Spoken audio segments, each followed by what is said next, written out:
ओम नमो भगवते वासुदेवाय। एकविंश अध्याय। पृथु प्रजाଙ୍କୁ उपदेश दियन्ति वर्णे एकविंश। मैत्रेय उवाच।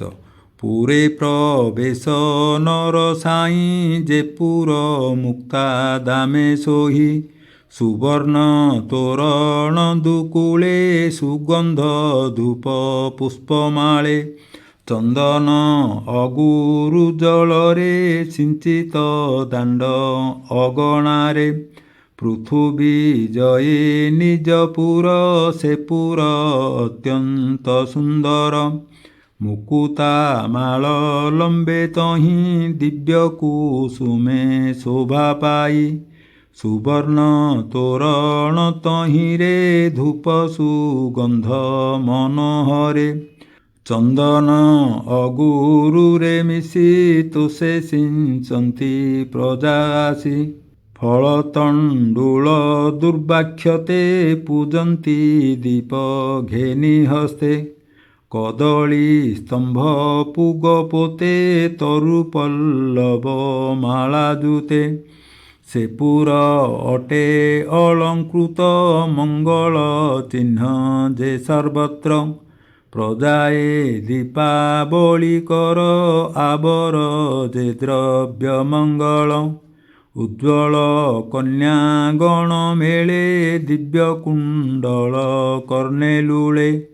मिलिले राजार अग्रते पूजार बलि घेनि हस्ते।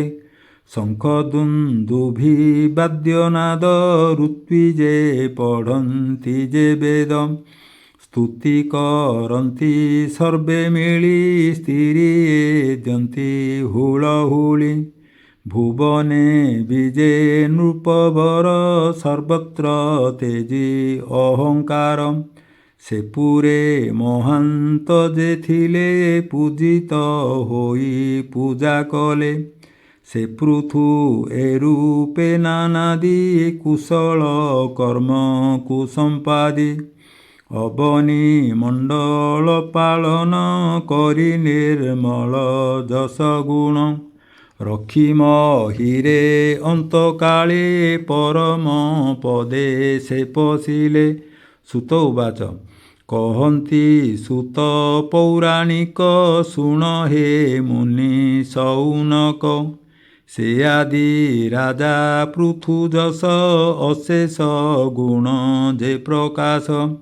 से जस महाभागवत विदुर शुणी कृतकृत्य। मैत्रेय मुनिଙ୍କୁ पूजिण पुच्छई पड़िण चरण। विदुर उवाच।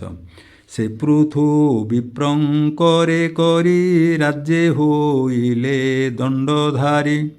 अशेष देवगणकर पूजा पाइले नृपवर।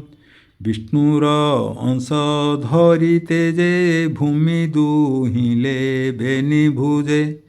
जार विक्रम अवशेष उच्छिष्ट भुजन्ति नरेश। ए लोकपाल आदि जेते अद्यापि अछन्ति निश्चिन्ते। से पृथु राजा कीर्ति पुणी केयबा से कथा न शुणी। एणुता शुद्ध कर्म जेते कहे मुनि मो अग्रते। आनंदे मैत्रेय मुनि कहन्ति हरि भाव घेनि। मैत्रेय उवाच। शुण विदुर कुरुवीर चरित पृथु राजनर। गंगा जमुना मध्ये पुर भियाई रही पृथुवीर। प्रारब्ध कर्म क्षय पाई भोग भुंजन्ति नरसाई।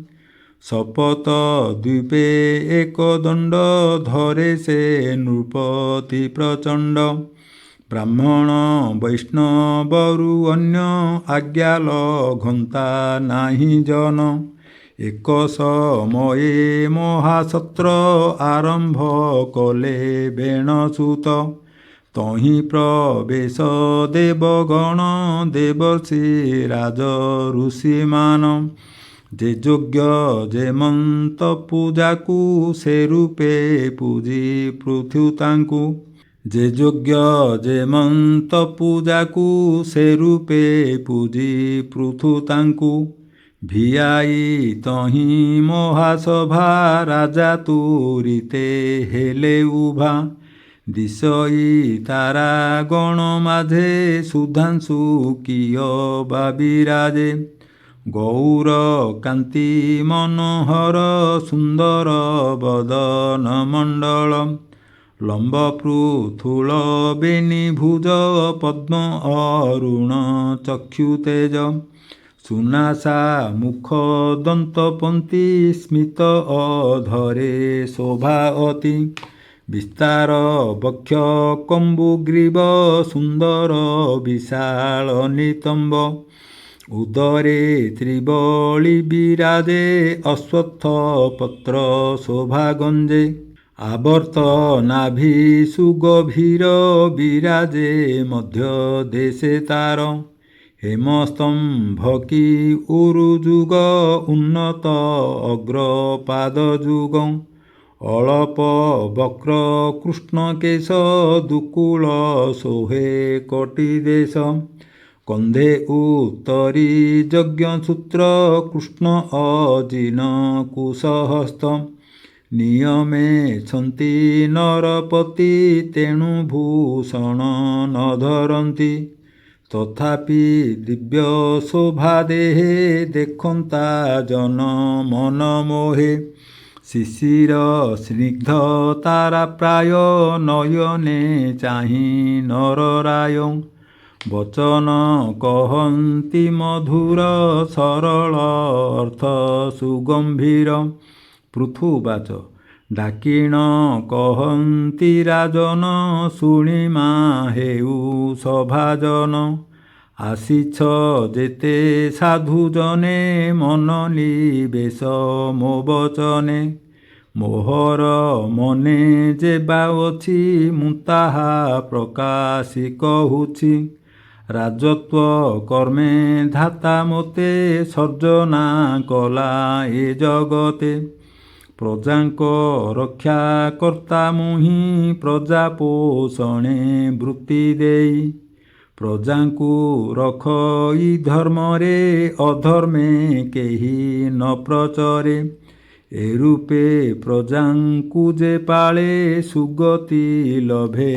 ଅନ୍ତକାଳେ ପ୍ରଜାଙ୍କୁ କଲେ ସୁରକ୍ଷଣ ତୁଷ୍ଟ ହୁଅନ୍ତି ନାରାୟଣ ଯାହାକୁ ସନ୍ତୋଷ ମୁରାରି ସେ ପ୍ରାଣୀ ଭବୁ ଯାନ୍ତି ତରି ଯେ ପ୍ରଜା ଠାରୁ କର ନିଅନ୍ତି ପ୍ରଜାଙ୍କୁ ଧର୍ମ ନ ଶିଖାନ୍ତି ପ୍ରଜାଙ୍କ ପାତକ ଘେନନ୍ତି ଅନ୍ତେ ନରକେ ସେ ପଡ଼ନ୍ତି ଏଘେନି କହଇ ପ୍ରଜାଙ୍କୁ ଭୟ ରଖିବ ଅଧର୍ମକୁ ମୋତହୁଁ ଧର୍ମ କର ଶିକ୍ଷା ମୋ ପର ଲୋକ ହେଉ ରକ୍ଷା ପର ନିନ୍ଦାକୁ ପରିହରି ହରିଙ୍କି ଭଜ ଦୃଢ଼ କରି ମୋଠାରେ ଅନୁଗ୍ରହ ଯେବେ ହରିଙ୍କି ସେବା କର ତେବେ ହେ ଦେବ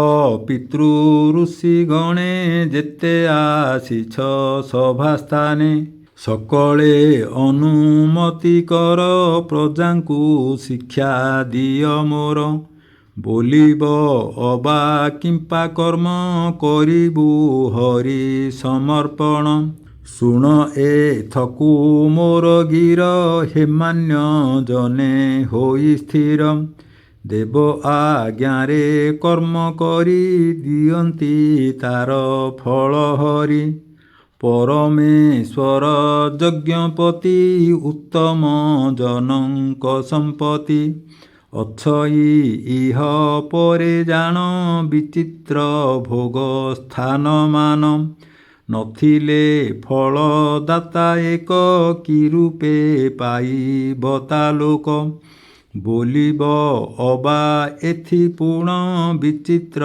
ସ୍ୱକର୍ମ କାରଣ। ଶୁଣ ଏଥକୁ ଦେଇ ଚିତ୍ତ ମହାନ୍ତ ମାନଙ୍କର ମତ। ଯେ ସ୍ୱୟଂ ଭୁବ ମନୁବର ଉତ୍ତାନ ପାଦ ଧ୍ରୁବ ଆର। ଯେ ରାଜ ଋଷି ପ୍ରିୟବ୍ରତ ଅଙ୍ଗ ନୃପତି ପିତୃତାତ। ବ୍ରହ୍ମା ଶଙ୍କର ଆଦି ଯେତେ ପ୍ରହ୍ଲାଦ ବଳି ସର୍ବମତେ। ଶ୍ରୀଗଦାଧର କର୍ମଫଳ ଦେବାକୁ ସମର୍ଥ କେବଳ। ତ୍ରିବର୍ଗ ସ୍ୱର୍ଗ ଅପବର୍ଗ ଯେ ସାଧ୍ୟ ଅଛି ଭୋଗ୍ୟାଭୋଗ୍ୟ। ସେ ପ୍ରଭୁ ପରମ ଈଶ୍ୱର ଦିଅନ୍ତି ସର୍ବକର୍ମଫଳ। ମୃତ୍ୟୁଙ୍କ ନାତି ଆମ୍ଭତାତ ଧର୍ମ ବିଚାରେ ବିମୋହିତ।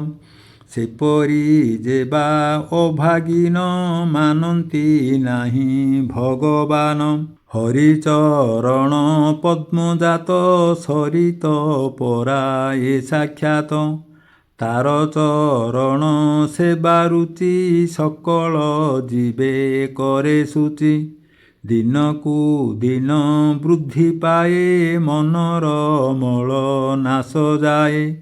ମନର ମଳ ନାଶ ଗଲେ ବୈରାଗ୍ୟ ବିଜ୍ଞାନର ବଳେ।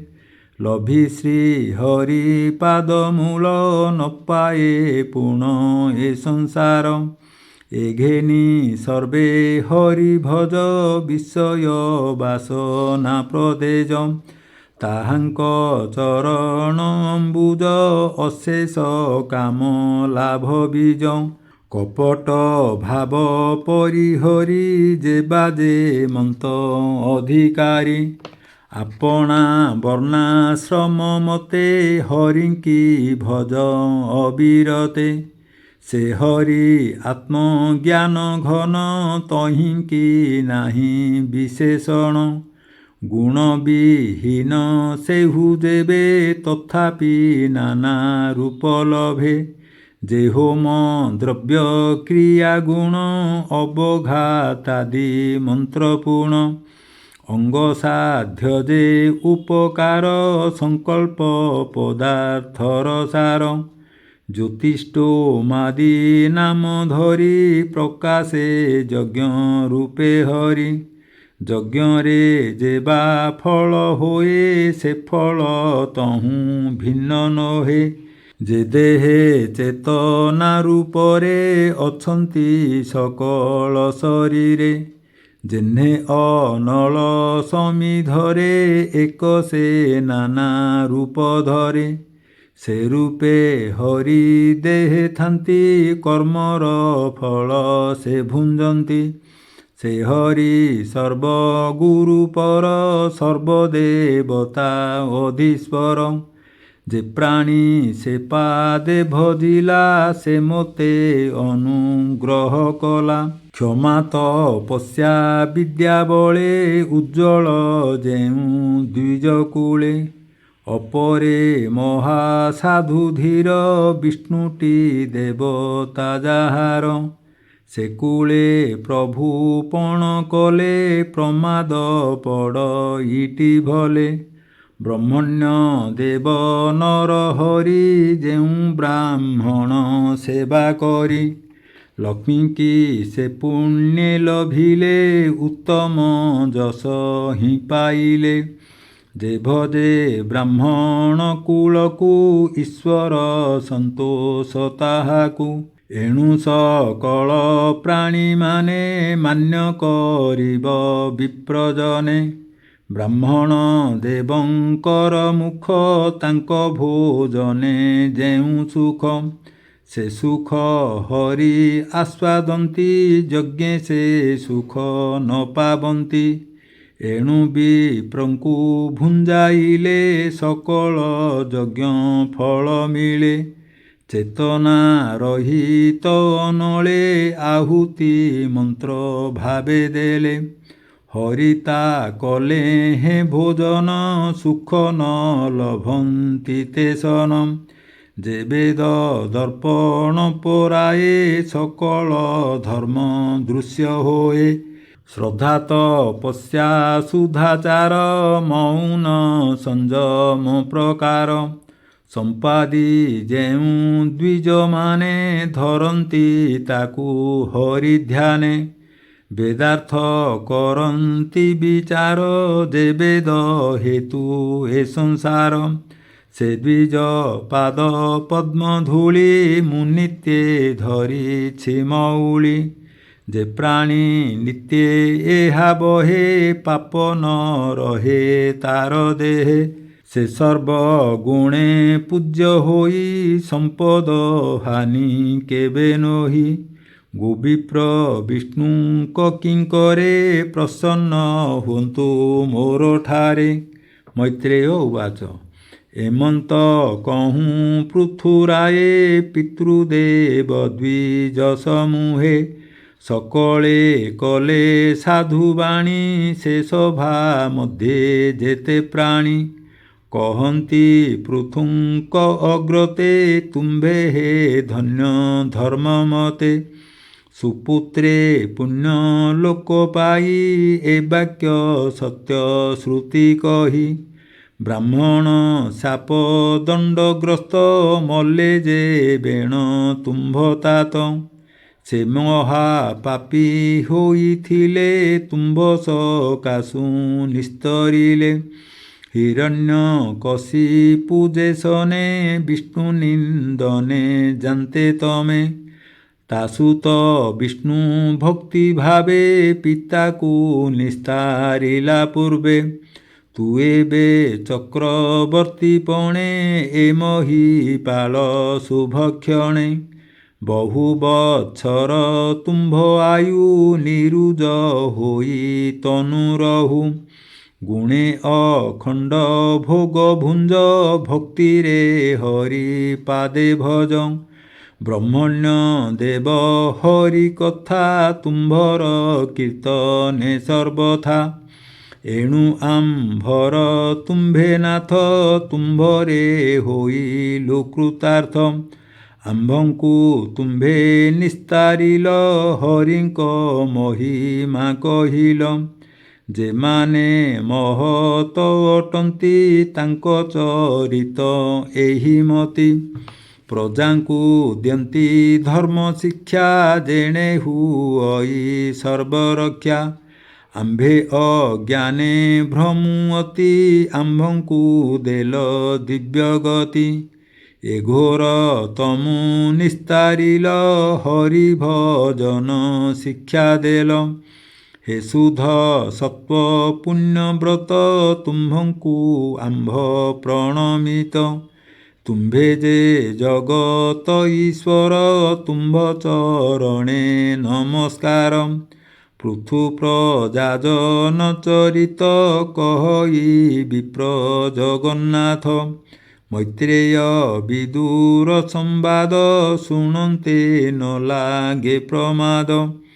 ଇତି ଶ୍ରୀମଦ୍ଭାଗବତେ ମହାପୁରାଣେ ପାରମହଂସ୍ୟାଂ ସଂହିତାୟାଂ ଚତୁର୍ଥ ସ୍କନ୍ଧେ ପୃଥୁଚରିତେ ଏକବିଂଶୋऽଧ୍ୟାୟଃ। ଶ୍ରୀକୃଷ୍ଣଂ ସମର୍ପଣମସ୍ତୁ। ଓಂ ନମୋ ଭଗବତେ ବାସୁଦେବାୟ।